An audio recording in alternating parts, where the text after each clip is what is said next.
trading and War. war. We're going to be talking about war and get the insights from an elderly person, an older person that may has a lot of wisdom. And yeah, so the first topic we're going to talk about today is are you trading for dopamine or are you trading for freedom? I trade for both. I like the idea of making my brain work. I'm an ADD um,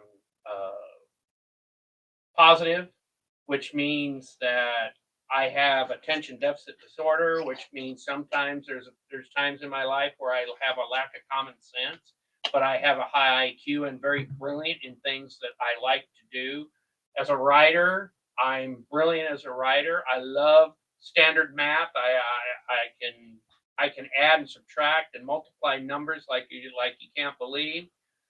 But when it comes to algebra or anything there that I don't understand and you try to teach it to me, it's almost impossible because I don't comprehend. It's not something that I feel is worth my effort. And as long as I feel that way, yeah, I ain't going to get it done. I need challenges. That makes sense. I feel like a lot of traders like having the challenge and thrive with the challenges of the market. Do you thrive? What do you do it for? I do it for freedom. I do it That for freedom. you're young. That makes total sense. You want to be financially. You know what financially independence is? If you're financially independent. What is it? Financially independent means you're not wealthy. What it means is you can have the basic luxuries on a car. Like every 2 years, if you want to buy a new car, you can afford to buy a new car. You never have to worry about food. You never have to worry about no bills. You've got plenty of money to take care of the bills. So financially free would probably be between two and $500,000. That's what you earn a year. You can be financially free. Depending on where you live, it could be a little bit more. But in most areas of the United States, to be financially free is between 200 and about 250 to $500,000. Anywhere in that range, because the middle class goes up to 200,000, 150,000, I believe it is. So anything up over 250 to 500,000, you're considered financially independent, which means you've got enough money to sustain yourself with not a single worry. Now, this is making this in a year, making Making 250 it to every 500 year. in a year. Perfect. Now, what if somebody wanted to just, because you said living in the United States, what if somebody wanted to just travel the world? You'd be able to afford to do it very comfortably. That's what trading is all about. And you can do it from anywhere in the world. As long as you have internet and phone, God bless the internet. What is happening in the markets right now? The markets right now are all following the war in Iran Mm-hmm. because it's the biggest war the United States has been in since Desert Storm, the Iraq War. So we have a lot of technology, and that's the thing the United States is. We can go in, we can bomb you, we can take out all your systems. We can do everything that we need to do with our Air Force, our Navy, and everything. So what happens after technology is all used up and now you got to go in and grunt and go in and really dig in. So basically, what's happening in Iran, we've done our job. We have done our job. We have crippled their military and everything. But now instead of fighting Iran, the country, we're fighting the IRGC, the terrorist group, which means they're spread out all over the country. Different proxies, correct? Yeah, Different proxies. some proxies come. So now what has to happen is somebody has got to get down and dirty and go in there and weed those people out and take them out ground wise, because you can only do so much from the air. Now, if we enter in, say, the U.S., for example, if they decide to deploy troops in Iran, would there be any consequences The market would get disrupted very badly because the doomsayers would come out and say, okay, this is World War III in starting. Because when you put, it's one thing to do an airstrike, it's another thing to put troops on the ground in a country, because basically now you are considered invading Iran. But how come airstrikes are not invading, but because airstrikes are from the air. You're not physically on the ground trying to take over the country. You can't take over a country with just using bombs and stuff like that. Gotcha. But they have to now, if the people you're bombing say, we give up, we're done, unconditional surrender, then you won without having to put boots on the ground. Right. But in this case, just like in Iraq, you're going to have to put some boots on the ground. Now, the thing is, in Iraq, we had a lot of help with the Kurds. They're a different group of religious people that live in the northern parts of Iran and Iraq. The Iraqi Kurds were fighters. They went and did a lot of dirty work for us. And even in Afghanistan, they went door to door, killed them. Their mentality, they don't have the mentality our troops. Our troops, we try to take out the enemy without killing innocent people. The Kurds, they just go in there and kill everybody. That's it. Women, children. They will kill 2 women and 2 children to get 2 terrorists. And the Kurds are who? They're Iranian nationals. They're on Iranian's government side.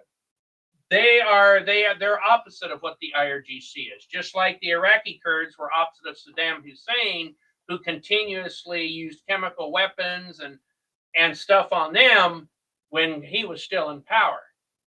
So, and just like us, just like Russia and Afghanistan. So the Kurds are not involved yet? The Iranian Kurds, their variation of the Iraqi Kurds, the Iranian Kurds don't want to fight. You might want to call them wimps. So they're the government. No. They're just a group. Okay. Like, okay, let's do it this way. So let's say their numbers are 50,000. Let's say there's 50,000 Crips. Sure. Okay, 50,000. Yeah, 50,000 Crips. They're going to fight for their belief, sure, for whatever they're going to fight territory. For. Sure.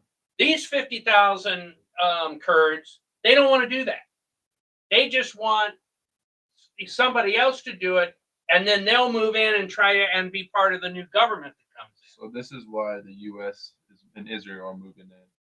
That they have been pushing the Iranian Kurds to go in and do what we want, the groundwork. The U.S. has. Yes. Gotcha. So but now they don't want to do that. Right. So now what's your other alternative? The people of Iran, because you got to remember, these terrorist organizations, just like in Beirut, just like in Gaza and everything else, they're hiding within the city limits. These rocket launchers or whatever, it would be just like having a rocket launcher right outside Ahmet Hall here. Under these trees, it would be hard for jets to find them. But yet, load up a couple missiles, go. But they're not going to hit them because this building has people in it. It would be what's called collateral damage. Right. It's too close. Yeah. No, exactly. So that's what our problem is. Now, if you get the Kurds, they'll go into the city and they will go and they will find those launchers and they will kill the son of a guns that are running them. And that'll be the end of it. That's by putting the boots on the ground. Exactly. That's what we want them to do. If no one wants to step up, and that's why President Trump and the government and the U.S. government is saying, okay, people, this is your chance. You want your freedom. You've got to take it now. It's your baby. Arm the streets, get on with your machine guns and start killing the IRGC you see on the street. Start killing them. Take over your country. That's what we need to happen. But I think the first thing we need to do is get the Shah's son into power, get him into the country, get him somewhere in the building where we protect him, and then where he can because he's the logical man to lead the Iranian government. I'm glad you brought that up. We killed his father, correct? No. The Shah, the original Shah, was a very good friend of the United States. The Shah, when the IRGC originally erupted in the late 70s, late 70s. in the late 70s, they started coming into power, kind of like what Hitler did in Nazi Germany. Well, when people came over to that side, they wanted a complete change in the government. They were tired of being friendly to the West. They had more radical beliefs. So what they did was they overthrew the Shah's government. We came in and got the Shah out. We airlifted him out of there, and I forget if we gave him asylum or who gave him asylum, meaning that he went to a foreign country to live out the rest of his life. Now his son is the true, because the Shah was the true king of Iran when he was ousted. He was still the king. Now his son, who just got killed? No. Oh, okay. His son is sitting on the sidelines waiting to come in.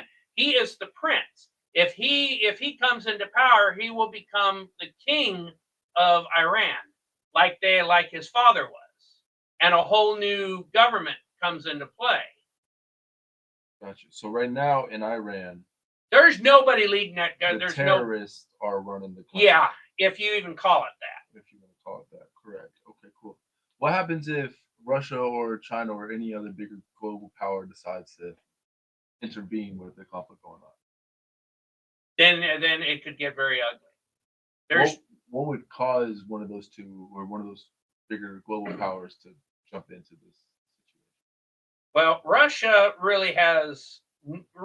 has really no interest in Iran. I mean, there's nothing that Iran has that Russia really wants. And then you got to remember, Russia is just tied up with the Ukraine, and they just don't have the conventional military to do any good in Iran. Sure.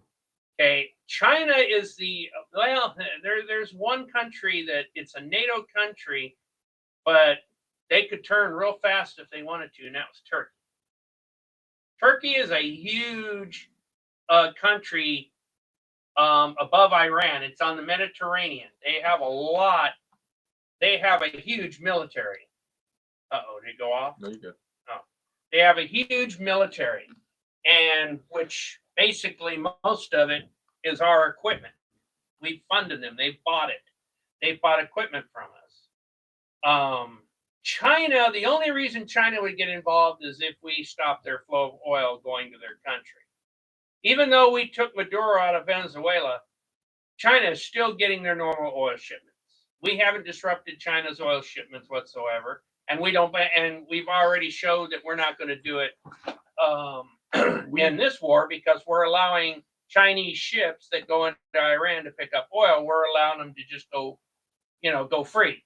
We're not stopping them or anything. We're just now the thing is, if a Chinese oil tanker comes in and we start getting the premise that they could be smuggling missiles or something in on those ships that we don't know about, and if we find out that's happening, then that can start quite a conflict itself.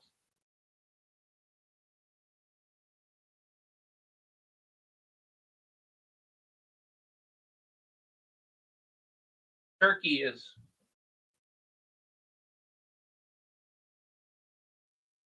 right there. It's a pretty big country. Look at it all. They could have 5 divisions into Iran, just like that.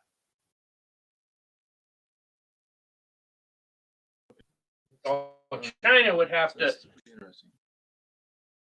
China would have to go through India